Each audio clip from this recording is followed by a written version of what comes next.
An Irish author and leadership coach, hopes to inspire others by telling them all about the talent and work ethic of the Filipino. Mike Grogan tells us about his journey in the Philippines and his books here on The Final Word. Mike, great to have you with us. After talking to you for many, many years, finally we see each other in person. Mahabang panahon. Panahon, pero it's all worth it. Yes. All right, you've written already 4 books about the Filipino being world-class and his work ethic.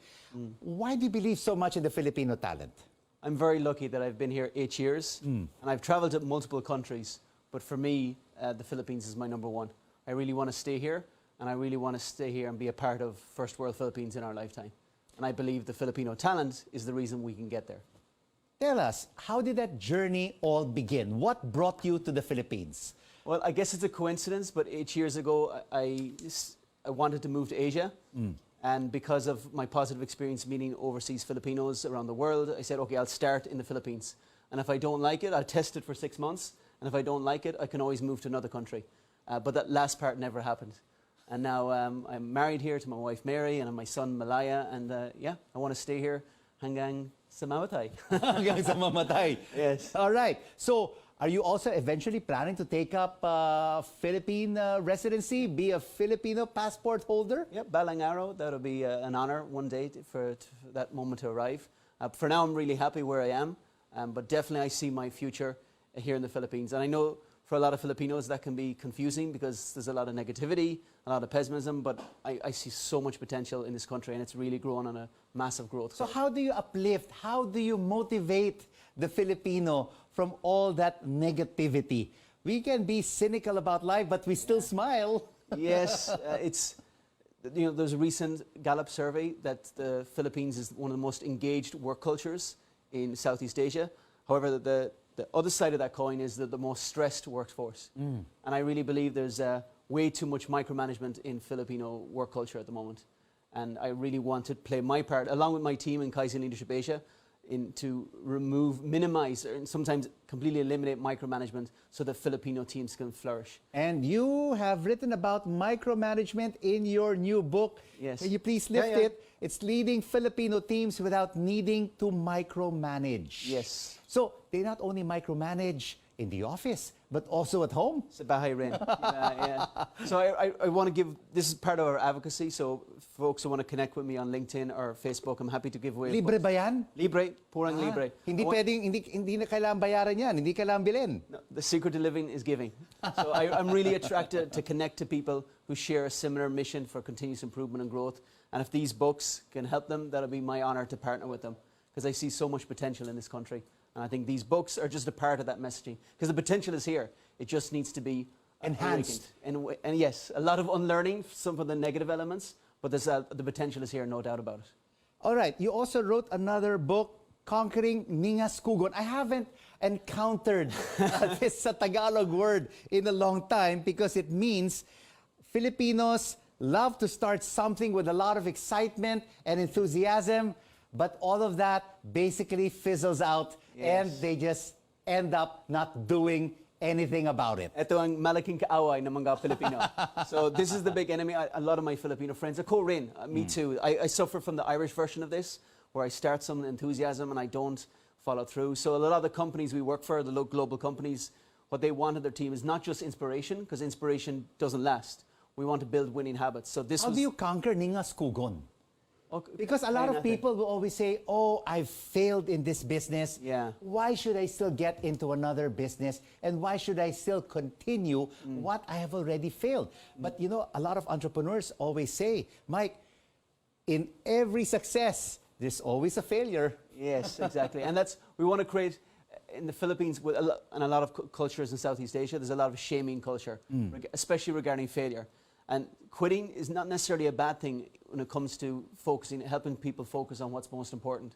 So we're going to help people learn from past mistakes, study the real root causes of why they failed in previous attempts with their goals, and help them use the science of habit creation one small step at a time. So it's really 1% better every day. That's our kind of philosophy in Kaizen Leadership Asia, 1% better every day. And when you say your management training system, how do you implement that?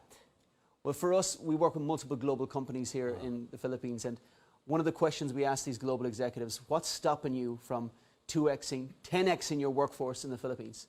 And many times they come back to us with the answers that their staff don't speak up, staff don't take full ownership and accountability. Not all staff, but a big majority of their staff. So we're trying to convince them that if you can increase the psychological safety in organizations, this will create an environment where we don't need to micromanage all the time for the Filipinos to really thrive, and at the same time unlearn some of the negative elements of the culture that hold them back. So I know that I'm an outsider, not born in the Philippines. It's a sensitive topic, but I really want to have the courage to talk about the negative elements of the culture as well as the positive. Let's flip it up, right? Yes, yes. What can international and global management leaders learn from the leadership styles of Filipinos? There is a lot of positives in the Filipino that is a massive envy to Western countries. So the level of energy and resilience in the Filipino, there's countries in Europe that only can dream of that level of engagement that they just don't have in Europe. So I think that energy... The malasakit. Malasakit, Heart, the care. Bayanihan. Yeah, the Bayanihan system. There's so much positive parts of the culture that we can build on further that will be a role model to other countries. So I not only do I see Philippines as an emerging economy, but I feel it can be a role model to a lot of cultures who have lost that playfulness and joy in the workplace. And I think the Filipino is ranked #1 for joy in the workplace.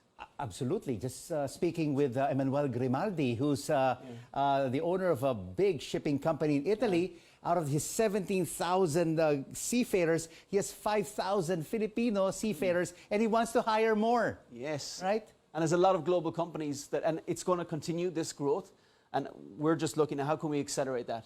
And killing Ningas Gogon is one way we can do that, and minimizing micromanagement. But of course, Mike, we also have to keep the Filipino talent here at home, right? Yes, we just cannot keep on exporting them to be seafarers, to be nurses, to be doctors, healthcare workers. You know, we have to keep them as well here in the country. Exactly. We have got to show that, and probably of all the things we do, our tours to our clients is probably the most powerful thing we do, because seeing is believing. We want to show people that First World Philippines is not a concept, it's something that's real, and there's companies here that are actually practicing these high-performing work cultures. All right, you have this Ningas Kugon book, you have the micromanaging book. What were your first two books? The Rise of the Pinoy and the 7 Reasons Why Filipinos Can Change the World. So I'm very lucky that I got to interview so many world-class Filipinos. I'm looking at one right now. And obviously, you've been traveled all over the world. You 25 years overseas. I know, madaming mahabang panahon. Mahabang panahon. And yeah, I want more Filipinos to come back here. I was very lucky that I get to speak with lots of Balikbayans and to understand their motivations to return. Just speaking to you, Mike, I mean, I feel that you are really 100% Pinoy by heart. Oh, salamat. Niniwala ko sa Pilipino at hindi nakamali ang Diyos nang ginawa niya ang mga Pilipino. Mas magaling ka pa na mag-Pilipino kaysa sa lahat sa amin. Okay, one last message for Filipinos who are watching us right now, who are losing hope about the country, want to leave the country because they feel that there's nothing else for them here in the Philippines. Yes, and I do empathize with a lot of Filipinos that think that, because obviously if you look at social media every day, you can be biased towards the pessimism. But I really believe for every one negative story about the Philippines, there's 100 positive stories that are not spoken about. And I want to shine the light on those positive attributes and those characters of the Filipinos, and at the same time tackle the negative elements like Ningas Gogon and micromanagement, and to make that a thing of the past, and to show the world, just like the dream of Jose Rizal, that this can be the nation that shows not only Southeast Asia but other countries what good looks like.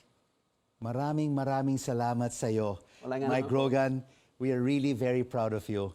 Thank you so much for joining us on The Final Word. God bless. Thank you. He's not Filipino, ladies and gentlemen. He's Irish. He's an author and motivational speaker and leadership coach, Mike Grogan.